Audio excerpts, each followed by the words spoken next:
የኤርትራው ፕሬዝዳንት ኢሳያስ አፈወርቂ የፈሩት የደረሰ ይመስላል። ብቻቸውን ከኢትዮጵያ ጋር መጋፈጥ። በኢትዮጵያና ኤርትራ መካከል በቀጠለው ውጥረት የዓለም ትኩረት ወደ ምስራቅ አፍሪካ በአሁኑ ሰዓት አለመሆኑን ተከትሎ ቀጠናው ከፍተኛ ስጋት ላይ ሊወድቅ እንደሚችልም ተጠቁሟል። ጠቅላይ ሚኒስትር ዶክተር አብይ አህመድ በቅርቡ በህዝብ ተወካዮች ምክር ቤት ቀርበው አድርገውት በነበረው ንግግር ከኤርትራ ጋር የምንፈልገው ሰላም ነው፣ ጦርነት አንፈልግም ካሉ በኋላ ውጊያ ከተነሳ ግን ውጤቱ ግልጽ ነው፣ በኋላ እየያ ይሰራም እከሌ ያግዘኛል ብትል ማንም አይደርስልህም በማለት አስምረው ተናግረው ነበር። ጥይት ያቀብልህ እንደሆነ እንጂ ማንም ሞትህን አይሞትልህም ያሉት ጠቅላይ ሚኒስትሩ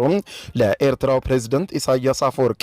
ጥብቅ ማስጠንቀቂያም በዚያ የፓርላማ ስብሰባ መስጠታቸው ይታወቃል።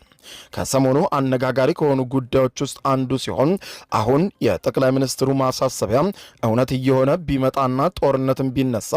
ዓለም ለኢትዮ ኤርትራ የሚሰጠው ትኩረትም በከፍተኛ ሁኔታ እንዲቀንስ የሚያደርጉ ጉዳዮች በተለይም ደግሞ ከወደ አሜሪካ ተደጋግመው እየተሰሙ ሲሆን በምስራቅ አፍሪካ ጦርነት ሲነሳ ትኩረት ሊሰጠው የሚችለው በሌሎች አካባቢዎች ጦርነት ከሌለ ለመሆኑ አንደኛው ማሳያ የሱዳን ጦርነት ተጠቃሽ መሆኑን ገልጾ በተለይም አጠቃላይ የዓለም ትኩረት ወደ ዩክሬንና ራሽያ ጦርነት መወሰዱን በተለይም የእስራኤልና የፊሊስጤም ውጊያም በተመሳሳይ የዓለምን ትኩረት መሳቡ ለሱዳን ጦርነት ትኩረት እንዳይሰጠው እንዳደረገም ተጠቅሷል። ከዚህ ጋር በተያያዘ አሜሪካ በቬንዙዌላ እንዲሁም በአፍሪካ ላይ በናይጄሪያ ጦርነት ለመክፈት ጫፍ ላይ መሆኗን ተከትሎ በኢትዮጵያና ኤርትራ መካከል ምናልባት ጦርነት ቢቀሰቀስ ዓለም ትኩረት ይሰጠዋል ወይ የሚለው ጥያቄ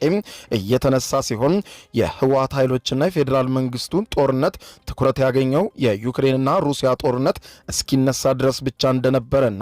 የዓለም ትኩረትም ወደ ምስራቅ አውሮፓ ሲዞር ግን በተመሳሳይ ጊዜ የተጀመረው የሱዳኖቹ ጦርነት